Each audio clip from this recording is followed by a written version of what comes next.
Hello, welcome back. In this new video, I'll talk about my SEO guide. The 80-20 rule of doing SEO is a guide that we use actually on our clients' websites to help them grow very fast in a short amount of time. And also, hopefully, you can actually use the same techniques and steps to rank your e-commerce, affiliates, or content websites in a short amount of time as well. I'll go over the steps, first over the whole guide. I'll make different videos in a future episode for each section, but this is just to give you an overview of how you can do the work. Okay, let's get into it.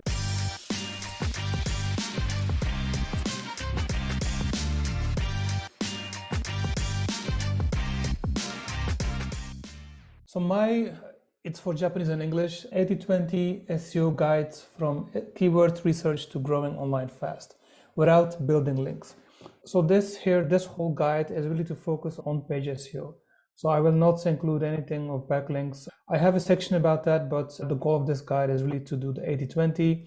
And a way, the things that you can control is on page. So backlinking takes time, and that's not what this guide is about. So the fast wins, the low-hanging fruits, right? So the Pareto principle, 80% of the SEO results come from 20% of the work. We're looking at focusing on 20% of the work, right? So the goal here is to focus on low-hanging fruits, as I said, with existing content for the quick wins. Later on, we can then go into creating a solid foundation for new content and topical authority. So that's when we build something solid and we can grow larger in a safe way as well.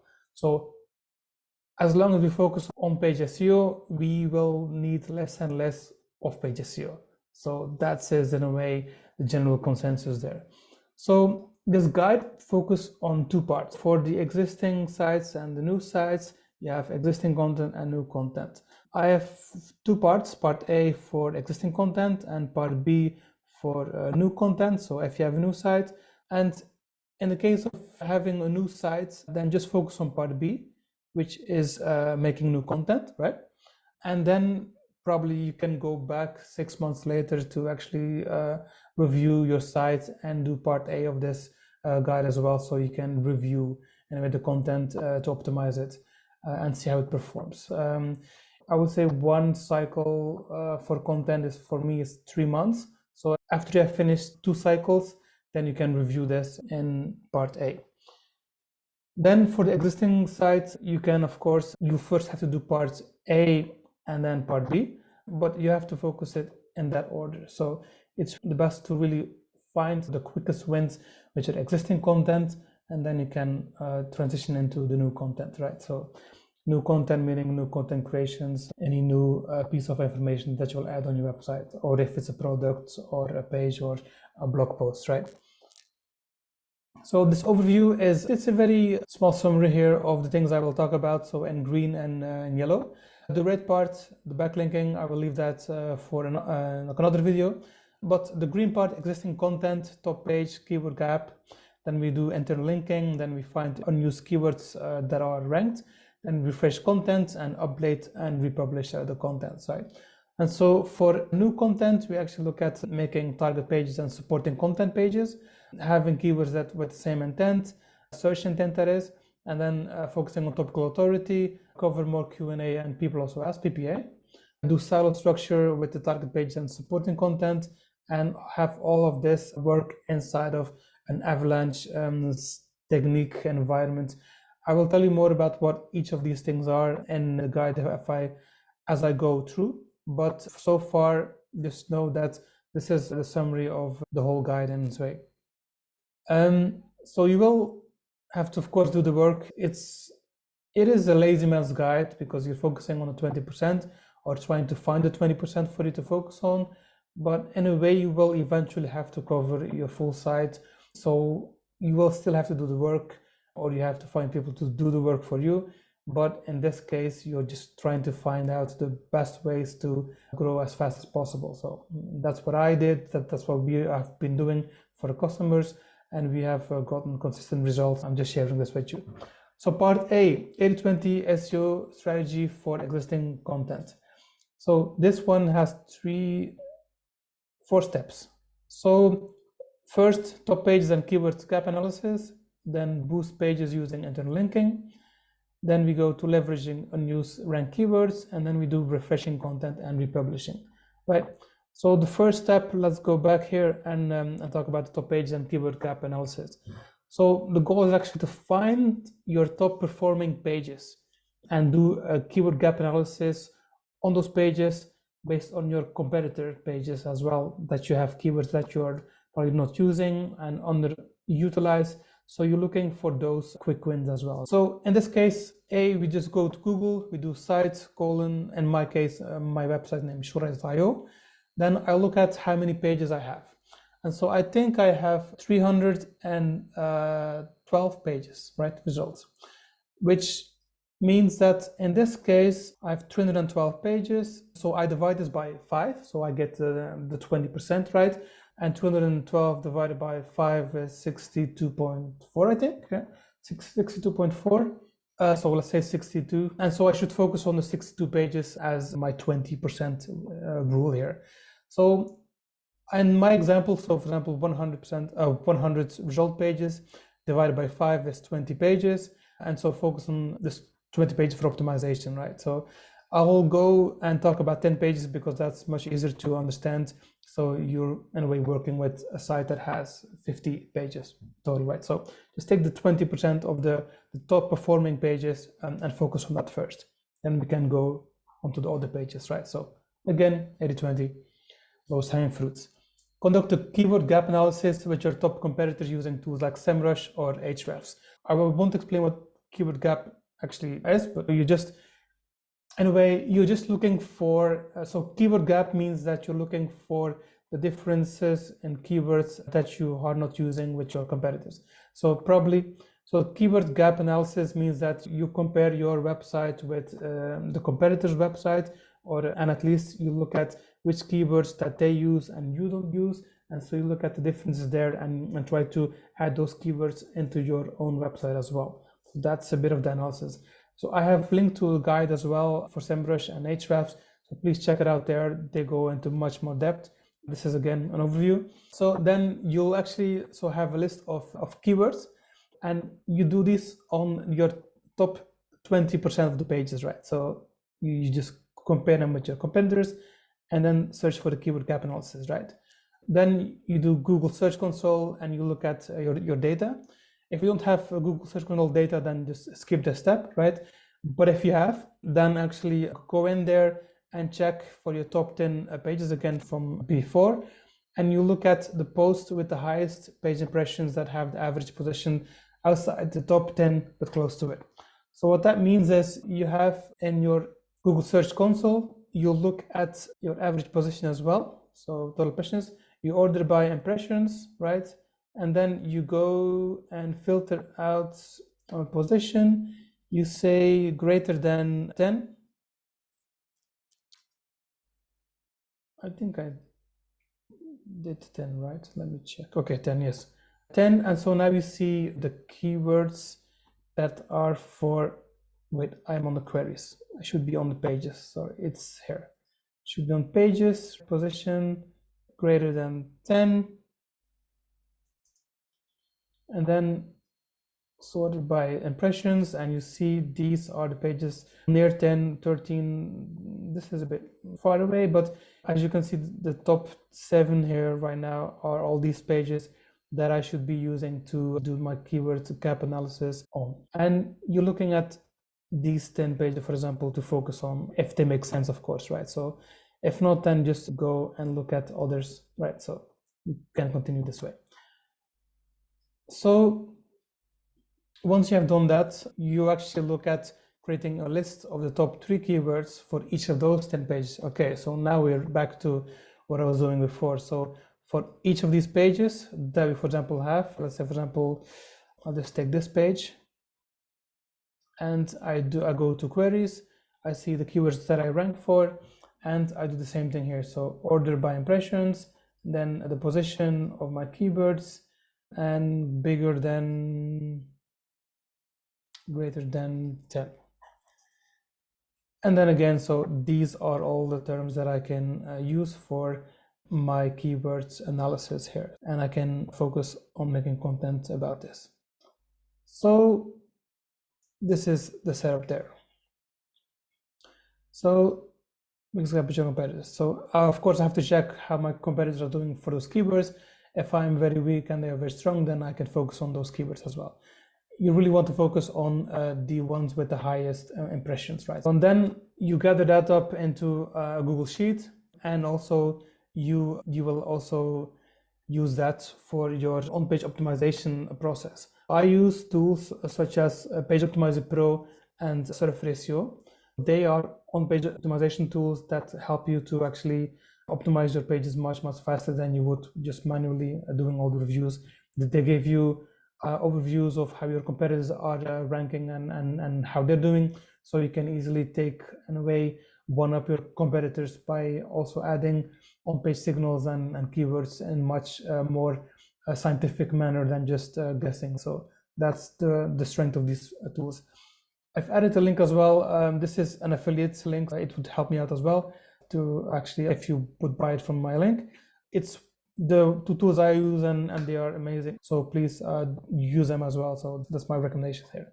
So you would actually use those tools then to optimize your pages, and you'll get a score for your optimization. And so you just have to follow the guidelines to actually increase that score, like a 40 to an 80. Right, so it's a very gamified system, so it's very fun to do this. So by doing keyword placement and density, NLP, content length, so all these different things. So again, check out these two tools. I've linked them here as well. So Shourai SEO and Page Optimizer Pro. Also a caveat, because I'm working with a lot of Japanese websites, I am using Page Optimizer Pro. I found that I've got better Japanese results, optimization results for Japanese than Shourai SEO. Yeah.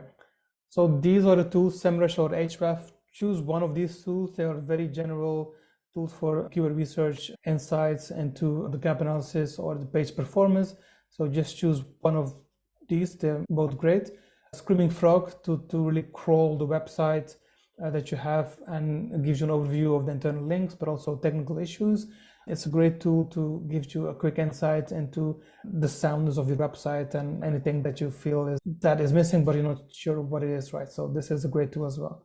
And then you use Google Search Console to, of course, do these filtering and finding out your top 10 performing pages and top 3 keywords, right, to focus on. If you've done everything well, then you have 3 times 10, so 30 keywords to work with for your top 20% of your best performing pages. Then 2, boost pages using internal linking. So this is where Screaming Frog comes in. It can give you an overview of which page is linking to which page, and also how many links it has, in links, out links. So you will see a bit of a hierarchy of which are the most valuable pages on your website. So use Screaming Frog, but also use this method that I'm actually showing you right now. So site :Shourai.io, then dash blog. In my case, I'm looking for the best ways to optimize the SEO keyword for my blog posts, right? So my supporting content. And in this case, it gives me 7 pages, which in Google's eyes is the most relevant to the less relevant, right? But what I would do is I would target the first result page as the target page then for my other supporting blog pages, so that I would link from these pages all the way to the first one. So then I would add, for example, an anchor text tied to SEO, and I would link to this first result page here, so that I would boost the authority of that page for that keyword. So in that way, this is the fastest way to do. This is, if you don't have a great page that's ranked on the first page, you can also do the second one, but I wouldn't go further than the third one, for example, right? So you're looking really at the top 3, because this already tells you that these are the best 3 results for that keyword. So this is what I just mentioned. And yeah, top 5, 10, you can then you can use over optimized anchor text with exact keywords for interlinking, because it will not be penalized. This is only something you have to be careful about when you do backlinking. Leveraging unused ranked keywords. So this here is probably the 80-20 rule of the 80-20 rule again for existing content. So what you do is you're looking at, again, your search console, and you're finding your top 5-10 keywords that are ranking on your top 20% of the pages, right? So for example, in this case, I'll go back and I see, for example, I was working in the top pages here. No, I am. Let me remove this.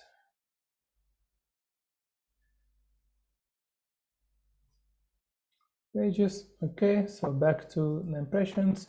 And what I'm trying to do right now is look at, for example, one page again, and I'm looking at the keywords that are, for example, that I'm ranking for, but that are not on my page, on my actual web page. And so those are opportunities to actually get better ranking for those keywords. Just add them on the website, and that's it, right? And this is, again, probably the lowest hanging fruit of them all, but you need more supporting content as well, so to make full use of this technique.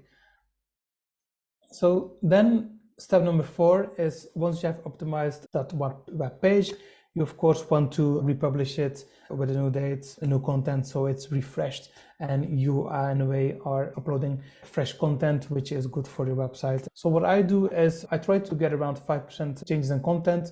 So you just have to guess a bit on how much you do, but don't just change, for example, the image and the date. Just also do something on the content.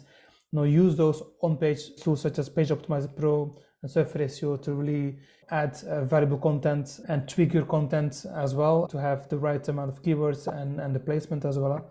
And then you publish that. So the page is in a way significantly different from before. So you will be able to pick that up again.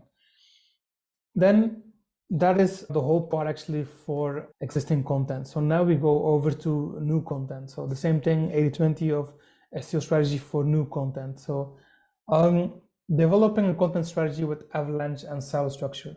So first I'll talk about the silo. So a silo is really, if you look at it, it's like a triangle, right? So you have your target page on top and the bottom has 3, 4, 5 or 6 different supporting pieces of content. Mainly in my case, I would use blogs, so blog posts, right, for example, and one long format target page as your top of your silo, right? And each of these are linking to your target page, and your supporting page as well have links in between as well. And then you actually point back from your target page to one of your supporting pages. And then you make a silo in that way. So this is also scientifically proven to work very well because you're passing out the link juice in a silo and you stream it upwards or downwards, depending on how you look at it, to the target page. And also you just really make it into a cluster in a way, or like a silo that sticks together for one topic, right? It works wonders. It's really great. What is avalanche? An avalanche technique strategy is actually a way where you're posting content into your natural tier. Each site in a way has an amount of traffic that you can in a way divide in a natural tier. And so each natural tier has in a way a rank, let's say, right? And you want to add content in your natural tier so that content will be easier picked up by the search engines.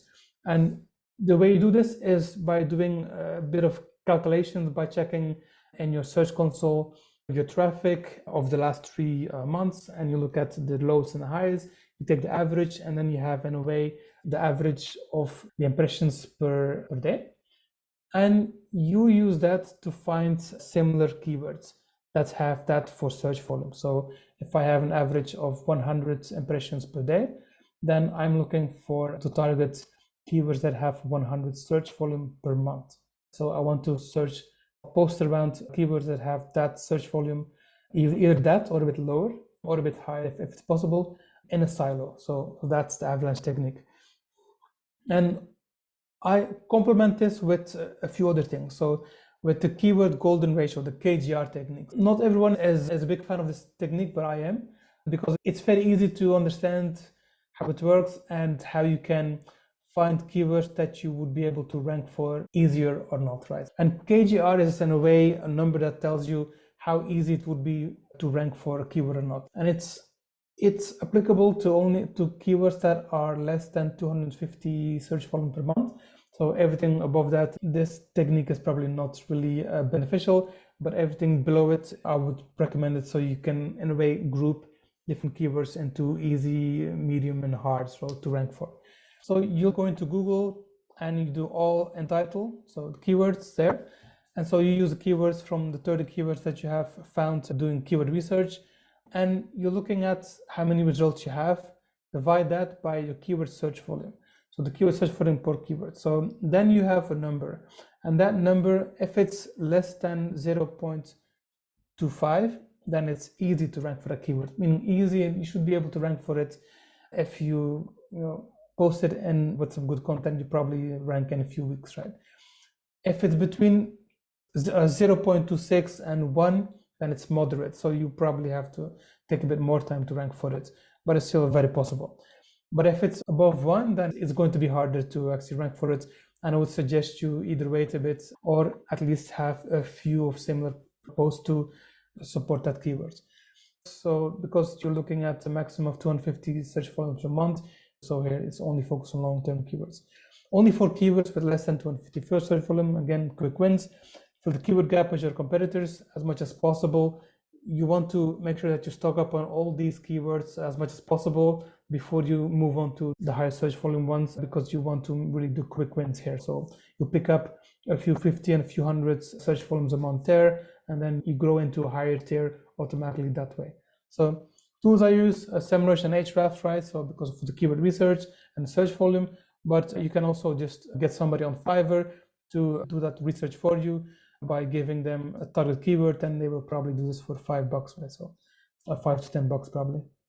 Creating and structuring new content. So once you actually have your technique set up, the KGR, the virtual silo, your avalanche, this is something that you always have to keep in mind of, because once you have that set up as your template, you want to fill in content on your pages using that template, right? Using the silo structure, create one optimized target page first, then you create 5 to 6 supporting pages or blog pages. So one target page, then 5, 6 supporting pages that all tied back to that target page. Again, the silo, the pyramid structure, right? And you interlink them all. Usually, I would recommend you to do this in a group so that you post everything at the same time, so you can interlink very easily and everything gets picked up at the same time and boosted internally.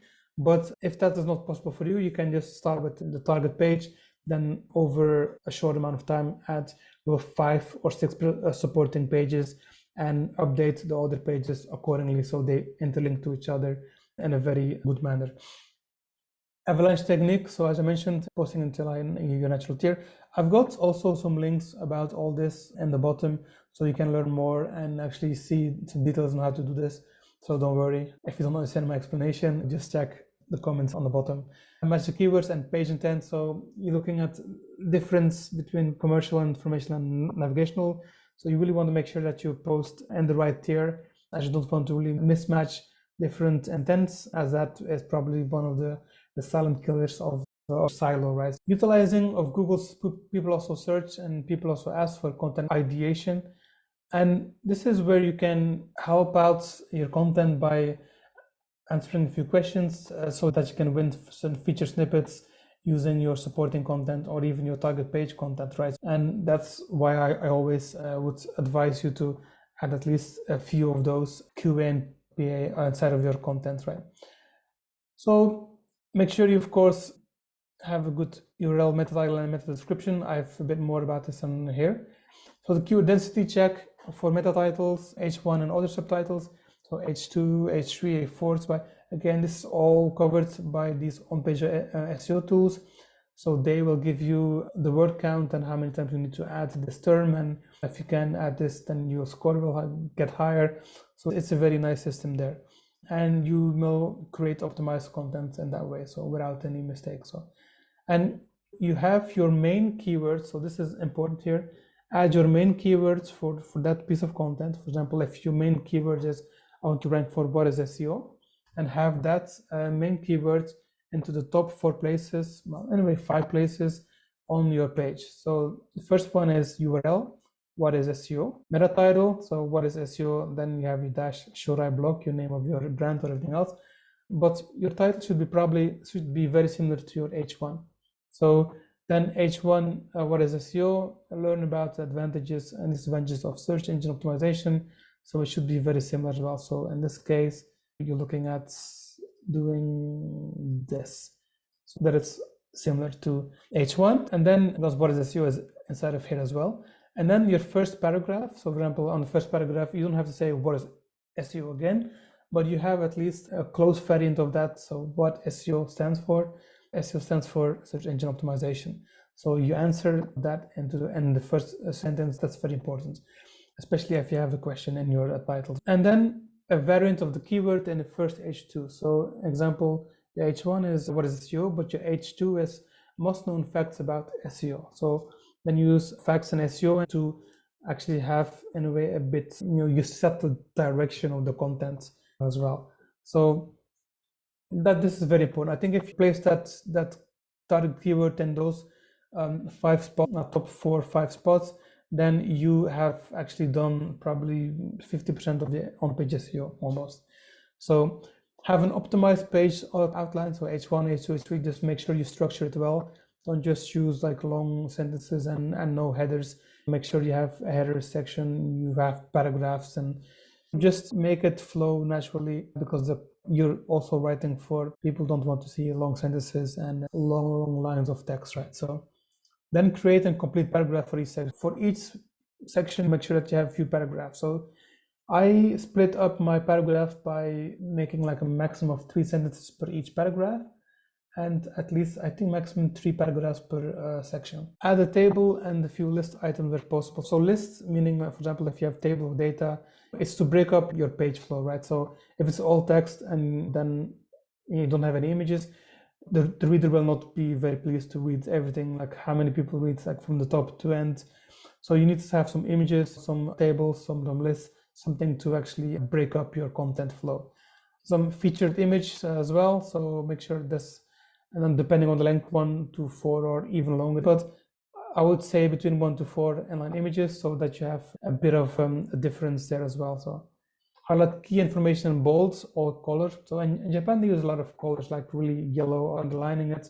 That's like the Japanese standards. But I think the Western countries really use more like the bold or italic, and not really just do the green or the blue, like underlining colors there. So, but it's the same thing. You just highlight certain keywords.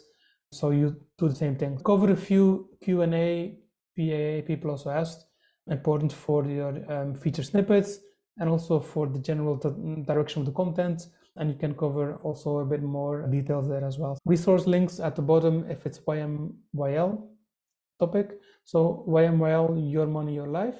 I have a link somewhere, yeah, here. So you can also check that out, what it is. It's really about health and finance, so something that people value very much and can be harmful if you don't give them the right information.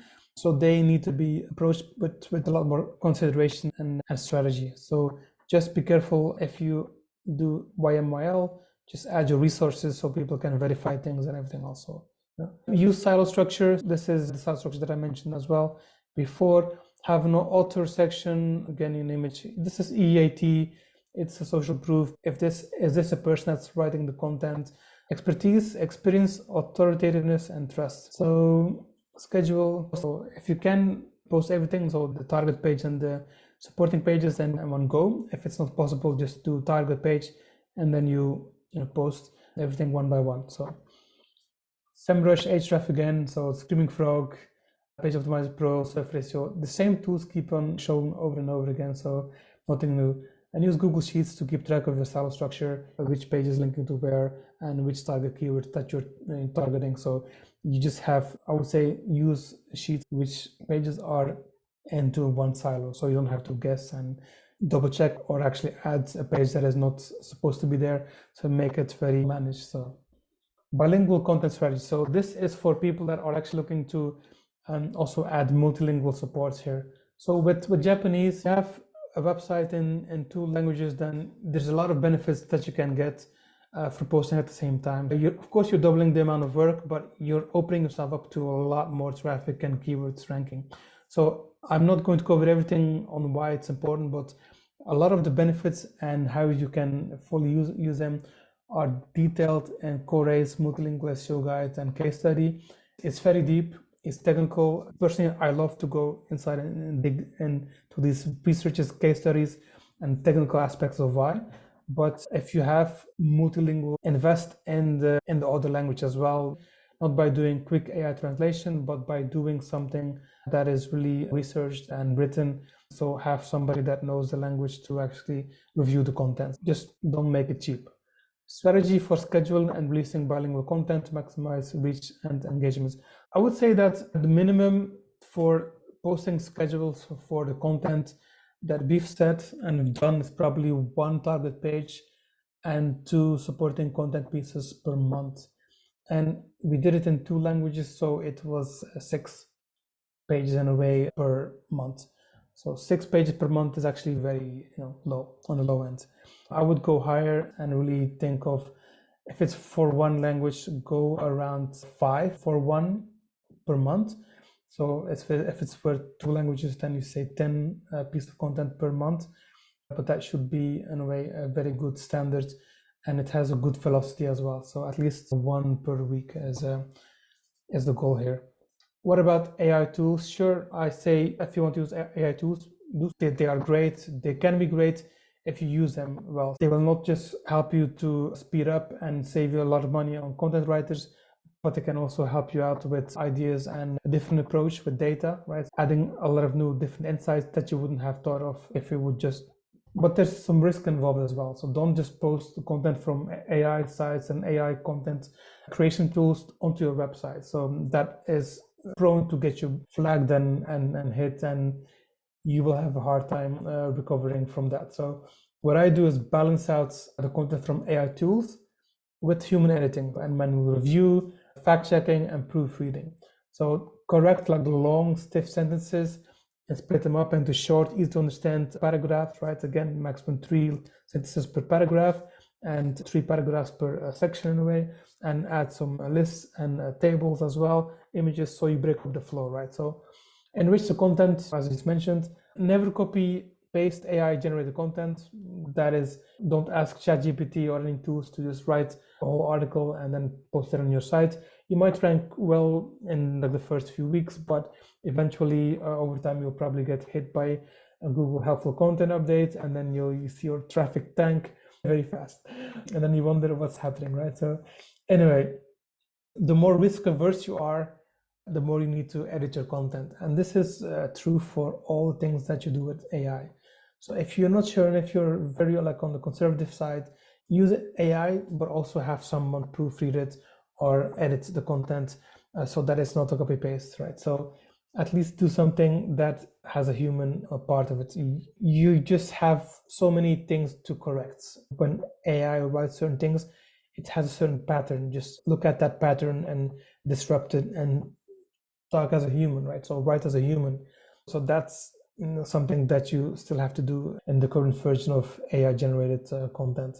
So as I mentioned, your AI generated content sites, if it's 100% AI generated, you'll have a hard time getting ranked in the long term. Probably the short term very easy, but the long term you'll get hit. So you have a very high chance to get hit, and recovering from that is very hard, and you probably have to redo your content again. So why don't you just do it well in the first try? So if you're in YML, so again, be extra risk averse, be careful, triple check the facts, and adhere to certain standards at least, so that you don't write AI content for prescription medicine or anything with health ratings or finance, right? So double check things and make sure it's really true. Why do I not go over backlinking in this 80-20% guide, right? So in this guide, it's really about the small win, the low-hanging fruits, the quick wins. And the backlinking is, in a way, it's a whole different game by itself. You need to, I think you can probably spend as much time on page than you do with off page. So it's much even better than, instead of really focusing on the things that you can control, they're on page. If you think of also focusing on off page, you'll have 2 jobs in a way now. And that's a lot of work. Don't get me wrong, backlinking is important, but it's much more beneficial to hand this over to experienced people that have a vetted service or a dedicated staff to actually do this for you, because you're looking at 80-20, and if it's link building, then you'll probably have a hard time to actually get some good quality links by yourself if you don't know what you're doing. So that's why 80-20 here is to get a good service and pay them the right amount of money for a vetted service. So you can also do this by yourself. For example, if you have some time and you want to see how this can work out, the whole philosophy of my focus here for 80-20 is that you're focusing on page so that you don't have to worry that much on your off page, right? So the link building in a way should come a bit natural as well, because you create good content and so linkable assets. And if you promote your content through SNS or press releases, you also open yourself up to getting backlinks. And of course, if you do outreach to different blogs and posts, but then now you're starting to tread into the realm of doing the backlinking, right? So, and that will take up a lot of your time again, so it's time consuming. So, and that's where I hope to not have you trapped in. But if you have great content and you, for example, share it with somebody, then you can use that as a skyscraper technique. So you create a great linkable asset, and then people might link back to it if they see that you're, for example, giving good insights that are very unique. It's a bit of a waiting game. If you're not patient, then you can go and reach out to people that have written similar articles to say, hey, can you link to me, and everything else. But depending on your success, it might take you a long time to get a great backlink. So again, my way is to outsource this to an agency. They give you a great offering. For example, they usually give you guest post service, niche edits, social media citations. They might even do PBNs, or also, what else? Parasite SEO probably. But they can also give you some services which are very effective, such as digital PR and doing that outreach for you. And so you might get some great quality backlinks in that way. But of course, it comes with a price tag. And I think if you are a small site, you should just focus on your content first and then the backlinks, because the one will come with the other and the other will come with the one. And you are looking for a bit of a synergy between the two parts. And if you have nothing or almost no authority, focus on page. It's the best way to go forwards. So for Japanese sites, backlinks do not have to be fully Japanese to be effective, because the backlink culture in Japan is not the same as in other countries. If you're doing backlinks in Japan, then people would look at you saying, why are you asking me to link back to you? This is strange. So it doesn't have a lot of success. I think like 10%, no, less, like 1% success rate probably if you send out emails. And you're looking at really playing a very long game here. And so but the good thing is that you don't need a lot of backlinks to be competitive or to have an impact. The bad thing is that if you need backlinks, you'll have a hard time to find a good agency that can give you a great experience as well for a reasonable price. And because they tend to be more expensive, because it's a niche language, and also the market is very niche as well. And you probably have people that charge a premium for link farming from getting a link from a link farm, and like it's not really worth it. So, or just writing something on a blog, like a public blog, and just lost your money there. So go with a company, an agency that's very reputable. And also, you don't need to have really purely linked only Japan-based backlinks to actually make it work. You can actually do this in a very balanced manner. So 20% Japanese links, 80% can be English, but relevant links. So let's say .coms, for example, right? Or in the geolocation of outside of Japan. So that also is natural. So you will still rank well for that as well. Just make sure you have that balance, right? And that's it, actually. So I have some terms and techniques explained. If you have any questions, let me know. Shoot me an email through shourai.io. I have the contact form there. Or just add your comments in the comment section below the video.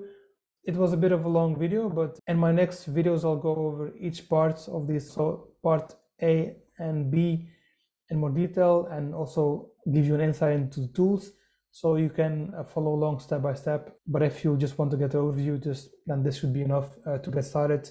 Check out the tools, check out the techniques, try one thing if you're not sure, and see how it works for you. If you have questions, let me know. But thank you, and see you later.